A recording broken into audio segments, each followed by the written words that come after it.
You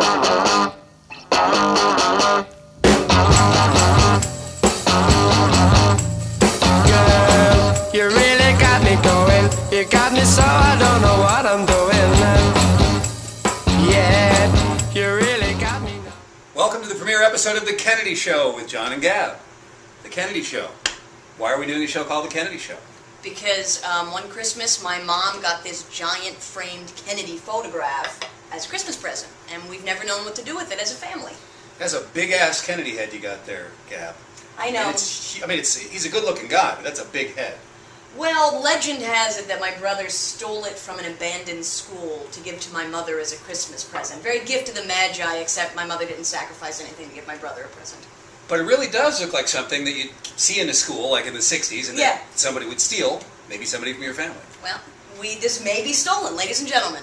And the other reason, correct me if I'm wrong, that we're doing a show called The Kennedy Show, which is soon to be the biggest sensation on the inner tubes, is that we constantly sit around and say, what kind of an internet show should we do? And we can never make a decision.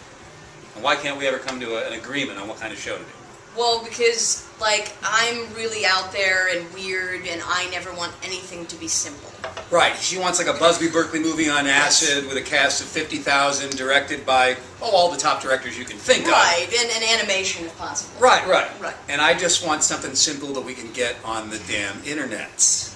Like this. But the only reason I won is I said, well, I don't even know, if we do a talk show, what kind of a set is she going to have? I didn't really when we came to a compromise. And she's like, I don't know, that's a big Kennedy head thing in my house. Yeah, that's all I had, really. And then we just said, what if we just call it The Kennedy Show and somehow relate the shit to Kennedys? And I was for it because Jackie Onassis, JFK's wife, her cousin was Edie Bouvier, who they did the Grey Gardens documentary about. And I'm obsessed with Grey Gardens, so that's why I was let in. Grey Gardens documentary you recommend. You also recommend the one with Jessica Lange and Drew Barrymore. Right, they made a movie about the documentary because that's what we do in America. We take an original idea and we beat it to death. That's right. They made a movie about the documentary. Yes. It probably hasn't been done much. First they made a Broadway show about the documentary, and then the Broadway show turned into an HBO movie. But I'm sure there'll be a graphic novel any day now. So our first feature on the Kennedy Show, should we introduce it? Please do. Is a little thing we like to call drive-by commentary. Yeah, you really got me now. You got me so I don't know what I'm doing. Oh yeah, you really got me now. You got me so. Hello, my fellow Americans. This is drive-by commentary. Question of the day: who has the biggest balls in the history of American politics? You might think it was JFK for standing up to the Russians and the Cubans during the Cuban Missile Crisis, or for extramarital flings with the fiddle and fondle in Maryland. Or you might think it was Richard Nixon for burglarizing his opponents, even though he was going to win big. That's not ballsy, that's just crazy. You might think it was a certain man that liked to do certain things in the Oval Office. You know that Monica, she had spunk. Might think it was George W. for having the audacity to think he could be president. The audacity of dope. But you know what? Guy with the biggest balls in the history of American politics never even made it to the presidency. He was from North Carolina, and he had a secret love child and a secret baby. And he said, hey, Andrew Young, my top aide, would you take in my secret love child and my secret baby, say that they're yours? Because I can't tell my wife Elizabeth the truth because she's got cancer, and it'd just kill her. And he actually told Andrew Young he was going to tell the country the truth one day after she died. Does that mean if he made it to the presidency, he was going to hold an Oval Office address? Hi, good news and bad news, my fellow Americans. Bad news is poor Elizabeth died of cancer. Good news is got a hot new girlfriend and a new baby. Woo! Not y'all. So, John Edwards' biggest balls ever in the history of American politics. And what would JFK say today if he were alive and he wanted to duck that question about the mosque controversy in New York City? He'd say, mosque not what you can do for your country. Or maybe he wouldn't. He was never good at ducking anyway. That's drive-by commentary.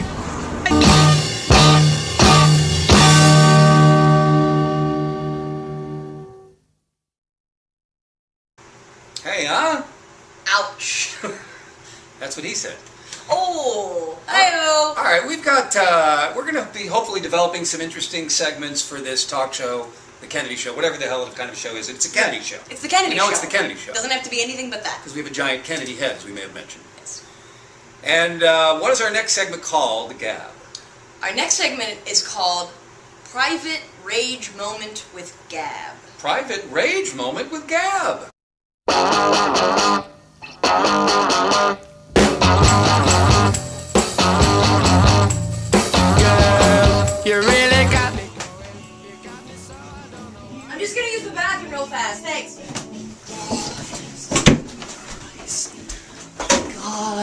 God, I'm at this party with a bunch of friends, and they all want to talk about the movie Inception. I don't know if you guys are familiar with Christopher Nolan's new movie starring Leonardo DiCaprio and Ellen Page.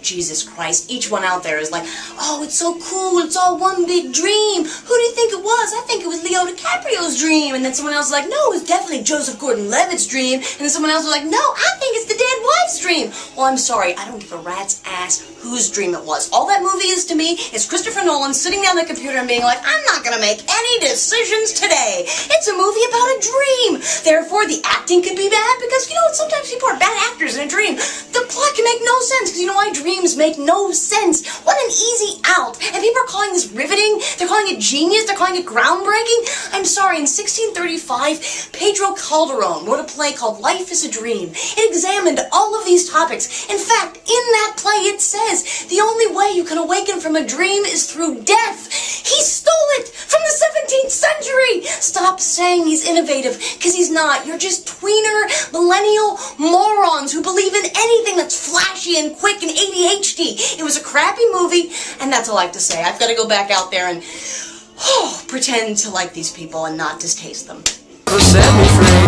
I always wanna be by your side. Girl, you really got me now. You got me so I can't sleep at night.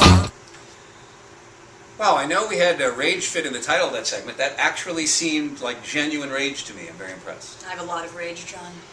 But, not to belabor the point, but sort of our premise was we were going to tie everything into the Kennedys. Do you have any Kennedy tie-ins for the movie?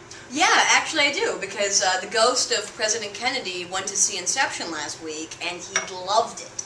Seriously, John. The ghost of President Kennedy? Yeah, he said the movie blew his mind. Hey! Can't do too many of those. All right, ladies and gentlemen, I guess that's it for the Kennedy Show. You can look up Gab's website, gabbonesso.com. How do you spell that? GABBONESSO.com. Or MacYapper, MACYAPPER, MacYapper.blogspot.com. And if you want to submit a video that has something to do with the Kennedys, no longer than a minute and a half in length, do it on the YouTube channel you may be watching, or email us. Right.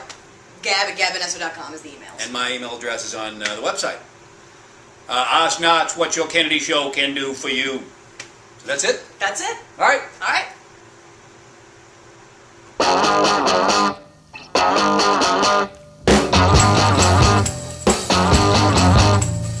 Girl, you really got me going. You got me so I don't know what I'm doing.